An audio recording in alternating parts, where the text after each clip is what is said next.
بسم اللہ الرحمن الرحیم۔ السلام علیکم۔ روحانی امداد میں خوش آمدید۔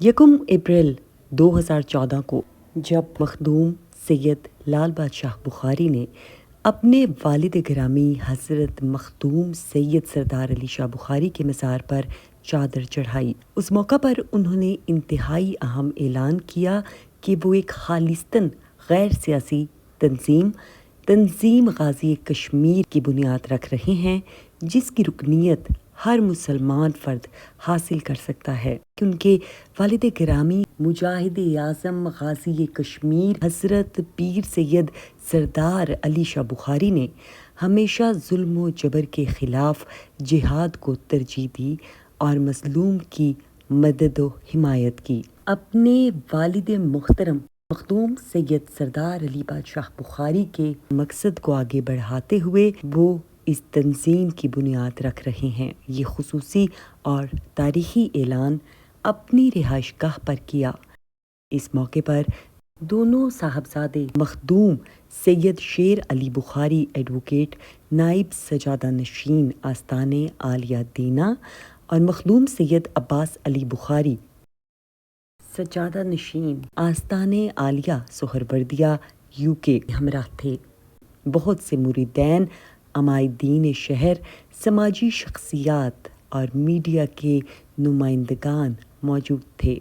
جب بھی کسی تنظیم کی بنیاد رکھی جاتی ہے تو اس تنظیم کے منشور کو واضح کر دیا جاتا ہے، اور تنظیم غازی کشمیر کا منشور نہایت ہی جامع اور عام فہم ہے، جو کہ عام لوگوں کی سمجھ میں بآسانی آ سکیں۔ تنظیم غازی کشمیر کے منشور میں جو نکات ہیں: نمبر 1، اس تنظیم کا سیاست اور مذہبی تعصب سے کوئی تعلق نہیں۔ نمبر 2، آستانہ عالیہ جلالیہ سہروردیہ کا ہر مرید اس تنظیم غازی کشمیر کا اہم ممبر ہوگا۔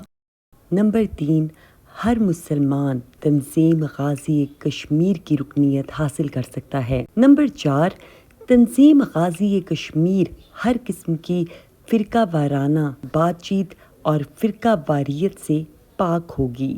نمبر 5، تنظیم غازی کشمیر ہر مصیبت اور مشکل کی گھڑی میں پاکستان حکومت کے شانہ بشانہ ہوگی، کی مدد میں اپنا کردار بھی ادا کرے گی۔ نمبر 6، تنظیم غازی کشمیر ملکی سالمیت کے تحفظ کے لیے عملی طور پر مؤثر کردار ادا کرے گی۔ نمبر 7، تنظیم غازی کشمیر کے منشور پر ہر رکن کے لیے عمل کرنا لازم ہوگا۔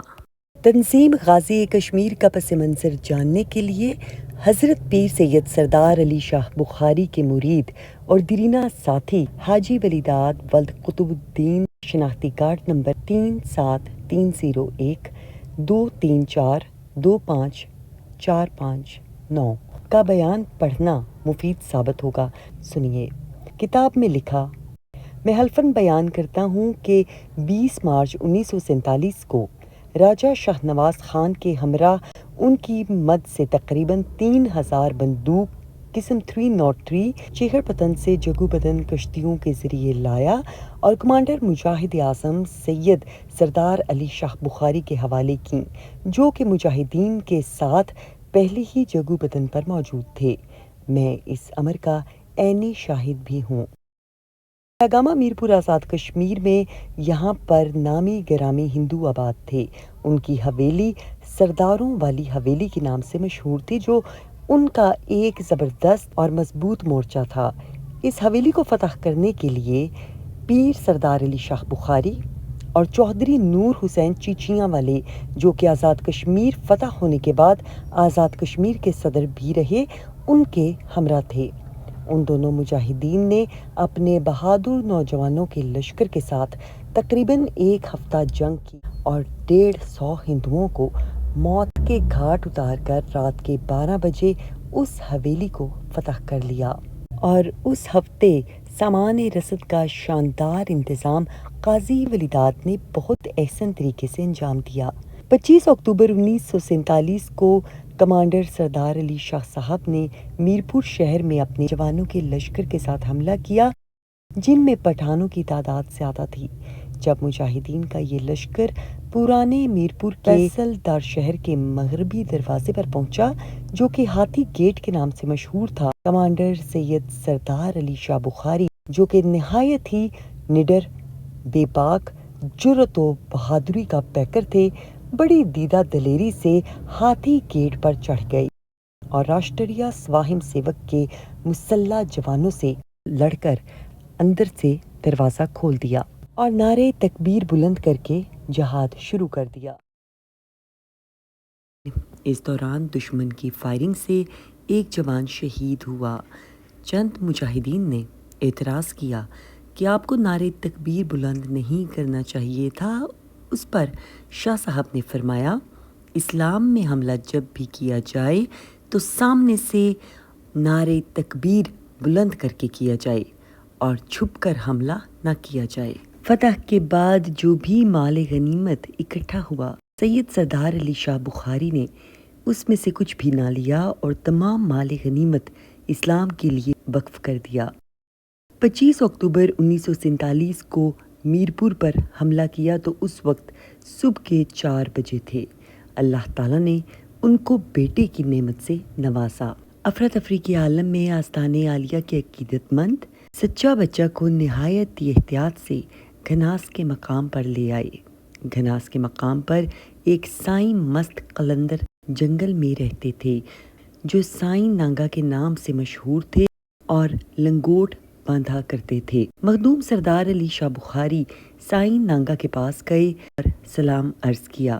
سائیں نانگا جو اپنے وقت کے نامی گرامی ولی اللہ تھے، انہیں بڑے پیار سے اپنے پاس بٹھایا۔ پھر مست قلندر نے آپ سے بیٹوں کی بابت پوچھا۔ مخدوم شاہ صاحب نے فرمایا کہ میرے 2 فرزند ہیں، ایک کا نام لال بادشاہ ہے اور دوسرے کا اختر شاہ۔ مست قلندر نے فرمایا، لال بادشاہ روحانی دنیا کا بادشاہ ہوگا اور دنیا لال بادشاہ کے فیض سے فیضیاب ہوگی۔ قاضی ولی داد یہ بھی فرماتے ہیں کہ مخدوم سردار علی شاہ بخاری دین کی سربلندی کی خاطر کسی بھی چیز سے دریغ نہ کرتے تھے۔ گردوارہ رختاس کے سکھوں نے جب دینا میں مسجد نذر آتش کی تو آپ کو اس المناک واقعے کی اطلاع ملی۔ آپ اس وقت اپنے مریدوں کے ہمراہ موزہ مرزا سہاوا تحصیل دینا میں موجود تھے اور آپ اس اطلاع کے بعد گردوارہ تشریف لائے، نماز جمعہ ادا کی اور آپ نے ایک ولولہ انگیز تقریر اسلام کی سربلندی کے لیے کی اور پنڈ جاٹا، موہال، کھوکھا اور دینا کے نوجوانوں اور مریدوں نے آپ کی پکار پر لبیک کہا۔ آپ نے ان کے ہمراہ رختاس کے گردوارہ کو نذر آتش کر دیا۔ مسلمانوں کے انتقام کی آگ سرد کی اور لاتعداد سکھ اس واقعے میں مارے گئے۔ اس پر آپ کو مجاہد اعظم کا خطاب ملا۔ مخدوم سردار علی شاہ بخاری اپنے وقت کے مایہ ناز گھڑ سوار، نیزہ باز اور پولو کے شاندار کھلاڑی تھے۔ 2 اکتوبر 1957 میں ٹھیکریاں روڈ دینا میں نیزہ بازی کے مقابلے میں گھوڑے کی رکاب کا پٹا ٹوٹ جانے سے آپ کو نیزہ لگا اور زخم پھیپھڑوں تک گیا۔ آپ کو پشاور کے ہسپتال لیڈی ولنگٹن میں لے جایا گیا اور آپ کو سر پر بھی چوٹ آئی جو وقت کے ساتھ ٹھیک ہو گئی، لیکن پھیپھڑوں کا زخم ڈاکٹرز نے لا علاج قرار دے دیا۔ 27 نومبر 1957 جامع مسجد دینا اڈا میں ایک بہت بڑا جلسہ کروایا جس میں پیر صاحب جناب جماعت علی شاہ لاسانی علی پور شریف سیدہ سیالکوٹ کے پوتے پیر سید اکبر علی شاہ قادری نقشبندی مہمان خصوصی کے حوالے سے موجود تھے۔ یاد رہے کہ مخدوم سید سردار علی شاہ بخاری پیر سید لاسانی صاحب کے خلیفہ اول تھے۔ مولانا عنایت اللہ خطیب اعظم سانگلہ ہل، جناب مولانا عبدالغفور صاحب ہزاروی اور مولانا بشیر صاحب کوٹلی لوہارا سیالکوٹ اور مولانا عمر صاحب اچھرا لاہور سے اس جلسے میں موجود تھے۔ تمام صاحبان نے جلسے سے خطاب کیا۔ جناب مخدوم سردار علی شاہ بخاری نے ان بابرکت لمحات میں ارشاد فرمایا کہ میں بیمار ہوں اور اب زندگی کا کچھ بھروسہ نہیں، لہٰذا خاندانی روایات کے مطابق اب جانشین مقرر کرنا ضروری ہے اور اپنے ہاتھ سے سند جانشینی بھی لکھ کر دی۔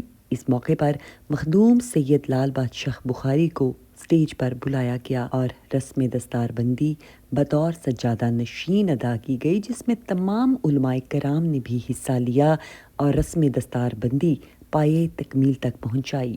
اس موقع پر پیر سید اکبر علی شاہ جو کہ سجادہ نشین دربار لاسانی سرکار علی پور شریف ہیں، انہوں نے مخدوم سید لال بادشاہ بخاری کو طاہر کے لقب سے نوازا۔ اسی اثناء میں مخدوم سید لال بادشاہ بخاری نے پیر سید اکبر علی شاہ صاحب کی بیعت کی اور اس موقع پر پیر صاحب نے آپ کو خرقِ خلافت سے بھی نوازا۔ سید طاہر لال بادشاہ بخاری صاحب کو سلسلہ نقش بندیہ، سلسلہ قادریہ، سلسلہ چشتیہ اور سلسلہ سہروردیہ چاروں سلسلوں میں بیعت کرنے کی اجازت دی گئی۔ قاضی ولی داد 1950 سے لے کر آج 2024 تک عرس شریف کے لنگر کے انتظامات و اخراجات ادا کر رہے ہیں۔